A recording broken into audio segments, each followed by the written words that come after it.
ओम साई राम। अध्याय 51 उपसंहार। अध्याय 51 पूर्ण हो चुका है और अब अंतिम अध्याय अथवा मूल ग्रंथ का 52वां अध्याय लिखा जा रहा है। इसमें हेमाडपंत ने अंतिम समालोचना की है और उसी प्रकार सूची लिखने का वचन दिया है जिस प्रकार की अन्य मराठी धार्मिक काव्य ग्रंथों में विषय की सूची अंत में लिखी जाती है। अभाग्यवश हेमाडपंत के कागज पत्रों की छानबीन करने पर भी वह सूची प्राप्त न हो सकी। तब बाबा के एक योग्य तथा धार्मिक भक्त टाणे के अवकाश प्राप्त पमलदा श्री बीवी देव ने उसे रचकर प्रस्तुत किया। पुस्तक के प्रारंभ में ही विषय सूची देने तथा प्रत्येक अध्याय में विषय का संकेत शीर्षक स्वरूप लिखना रही आधुनिक प्रथा है, इसलिए यहाँ अनुक्रमणिका नहीं दी जा रही है। अतः इस अध्याय को उपसंहार समझना ही उपयुक्त होगा। अभाग्यवश हेमाडपंत उस समय तक जीवित न रहे कि वे अपने लिखे हुए इस अध्याय की प्रति में संशोधन करके उसे छपने योग्य बनाते। श्री सद्गुरु साई की महानता। हे साई, मैं आपकी चरण वंदना कर आपसे शरण की याचना करता हूँ, क्योंकि आप ही इस अखिल विश्व के एकमात्र आधार है। यदि ऐसी ही धारणा लेकर हम उनका भजन पूजन करें तो यह निश्चित है कि हमारी समस्त इच्छाएं शीघ्र पूर्ण होंगी और हमें अपने परम लक्ष्य की प्राप्ति हो जाएगी। आज निंदित विचारों के तट पर माया मोह के झंझावात से धैर्य रूपी वृक्ष की जड़ें उखड़ गई है। अहंकार रूपी वायु की प्रबलता से हृदय रूपी समुद्र में तूफान उठ खड़ा हुआ है, जिसमें क्रोध और घृणा रूपी घड़ियाल तैरते हैं और अहंभाव एवं संदेह रूपी नाना संकल्प विकल्पों की संतत भवरों में निंदा, घृणा और ईर्ष्या रूपी अगणित मछलियां विहार कर रही है।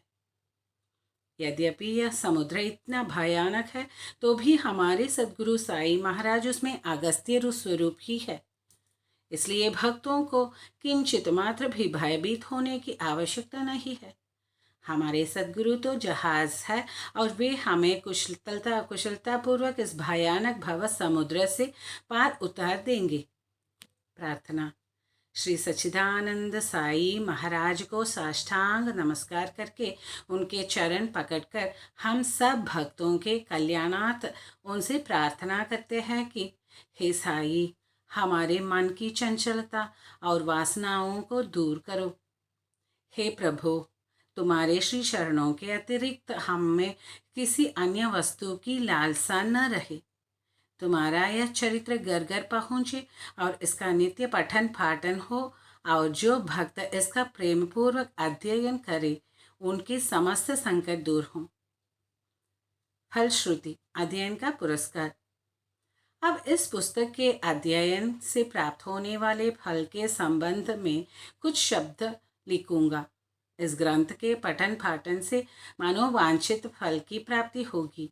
पवित्र गोदावरी नदी में स्नान कर शिरडी के समाधि मंदिर में श्री साई बाबा की समाधि के दर्शन कर लेने के पश्चात इस ग्रंथ का पठन पाठन या श्रवण प्रारंभ करोगे तो तुम्हारी तिगुनी आपत्तियां भी दूर हो जाएंगी।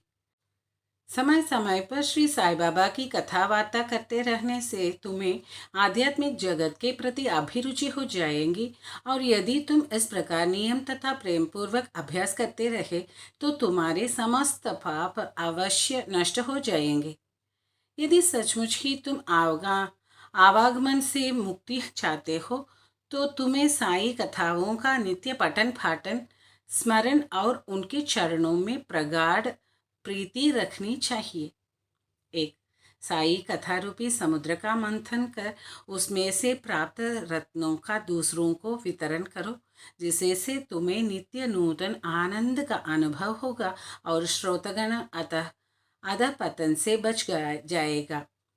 यदि भक्तगण अनन्य भाव से उनकी शरण आए तो उनका मैं नष्ट होकर बाबा से अभिन्नता प्राप्त हो जाएंगी, जैसे कि नदी समुद्र में मिल जाती है।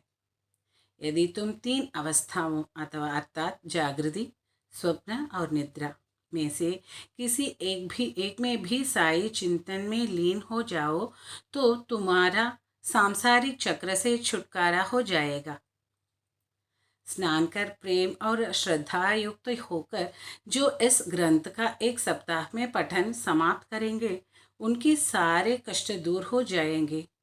तो यार, जो इसका नित्य पठन या श्रवण करेंगे उन्हें सब भयों से तुरंत छुटकारा मिल जाएगा।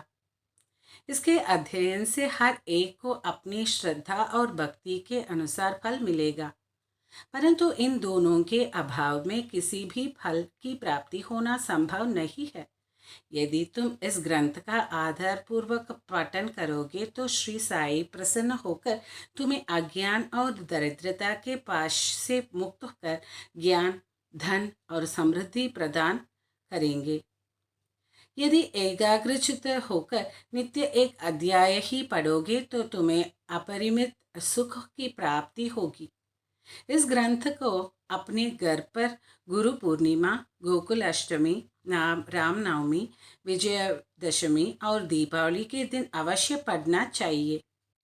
यदि ध्यानपूर्वक तुम केवल इसी ग्रंथ का अध्ययन करते रहोगे तो तुम्हें सुख और संतोष प्राप्त होगा और सदैव श्री साई चरणारविंदों का स्मरण बना रहेगा और इस प्रकार तुम भवसागर से सहज ही पार हो जाओगे।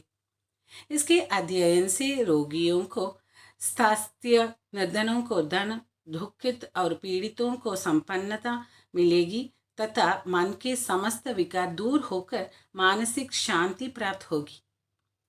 मेरे प्रिय भक्त और श्रोतागण, आपको प्रणाम करते हुए मेरा आपसे एक विशेष निवेदन है कि जिनकी कथा आपने इतने दिनों और महीनों से सुनी है उनके कली मल्हारी और मनोहर चरणों को कभी विस्मृत न होने दे।